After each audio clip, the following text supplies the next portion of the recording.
quem eu sou. Eu saio da fossa xingando em Nagô. Vai você, Vininha. Moi, j'ai grandi donc en Guyane, hein. Je suis née à Cayenne. J'ai grandi jusqu'à l'âge de 17 ans, l'année où j'ai eu mon bac.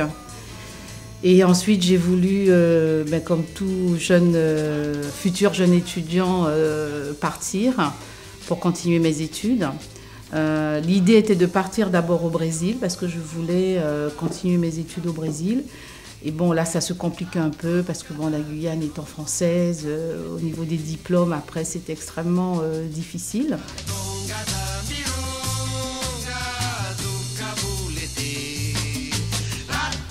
Moi, quand je suis arrivée à Paris, c'était extrêmement violent pour moi, hein. Je veux dire, quitter la Guyane, qui est un pays quand même où on est extrêmement protégé de tout. Je veux dire, même des relations des uns avec les autres, hein, et arriver à Paris où... Alors pour moi, ça s'inversait. On parle souvent de la Guyane comme étant une jungle, mais moi, quand je suis arrivée à Paris, je suis arrivée dans la jungle, hein. Donc c'était très, très dur. J'ai pris 3 ans vraiment pour comprendre où j'étais, avec qui j'étais, pourquoi j'étais là.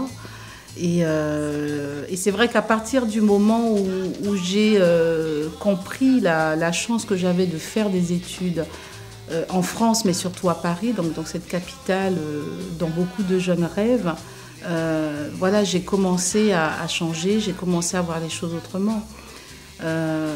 Et puis, bon, moi, ce qui m'intéressait beaucoup à Paris, c'était toute la vie artistique et culturelle. Et là, d'un coup, j'avais une ouverture sur tous les théâtres, et ça, pour moi, c'était fabuleux.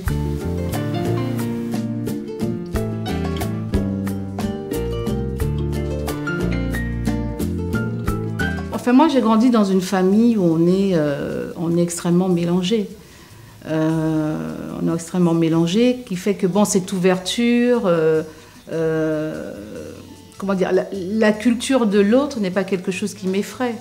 Moi, j'ai navigué. Bon, mon père est métis chinois, donc bon, j'ai grandi dans la communauté chinoise à Cayenne. J'ai grandi dans la communauté créole. Ma grand-mère étant guadeloupéenne, je partais en vacances en Guadeloupe régulièrement avec elle, voilà, de l'âge de 7 ans jusqu'à 10-12 ans. Donc on avait l'habitude, je dirais, dans la famille de vivre cette multiculturalité où, voilà, donc c'était pas... Et puis bon, en Guyane, voilà, il y a plein de gens qui viennent de partout, dans les écoles. Je veux dire, ce qu'on vit aujourd'hui en France, où on l'a toujours vécu. Donc, voilà, moi, je n'avais pas d'a priori, je venais vraiment, voilà, je continuais ma route, quoi. Je veux dire, quand on vient de l'outre-mer, on ne se sent pas étranger au départ, hein, parce qu'on a grandi, je dirais, avec cet univers français. Je veux dire, en outre-mer, on est français, enfin, on nous apprend, on nous dit qu'on l'est, donc on y croit, en fait. Et c'est quand on arrive en France qu'on se rend compte que l'on n'est pas si français que ça. Et que tout l'entourage, tous les gens nous renvoient le contraire. Moi, comment dire, je l'ai vraiment senti dès que j'ai mis les pieds à Paris. Pour chercher un appartement, pour m'inscrire à la fac. Quand on rentrait dans les magasins à l'époque, on sentait vraiment, hein, qu'on dérangeait.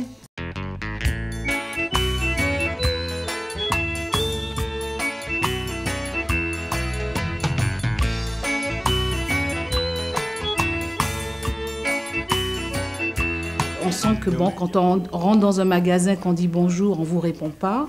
Voilà, pour une jeune qui arrive, qui a 17 ans, qui a tout l'espoir du monde parce qu'elle vient d'avoir son bac, c'est extrêmement dur. Et moi, je voulais repartir tout de suite, hein. C'est vraiment mes parents qui m'ont dit non, voilà, tu restes faire tes études. Donc ça, c'était vraiment très, très dur, déchirant.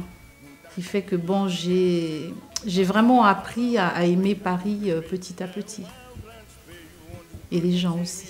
Moi, je sais qu'il y a quelque chose qui m'a toujours touchée en Guyane. Bon, mon père allumait la radio tous les matins à 6h du matin, hein, heure où démarrent les programmes.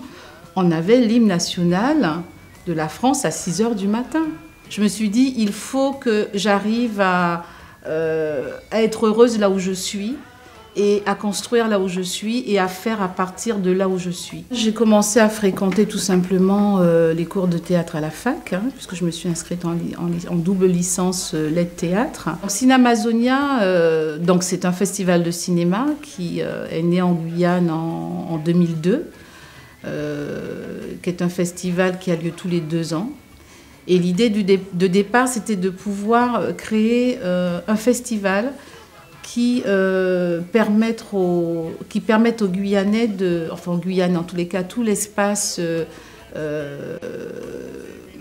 anti-Guyane, de voir un cinéma autre que celui qui arrive aujourd'hui. Je pense que j'ai vécu ici, j'ai continué ma vie à Paris, mais je n'ai jamais quitté la Guyane, quoi. Je veux dire, je me réveille le matin, je pense à la Guyane et je m'endors avec la Guyane.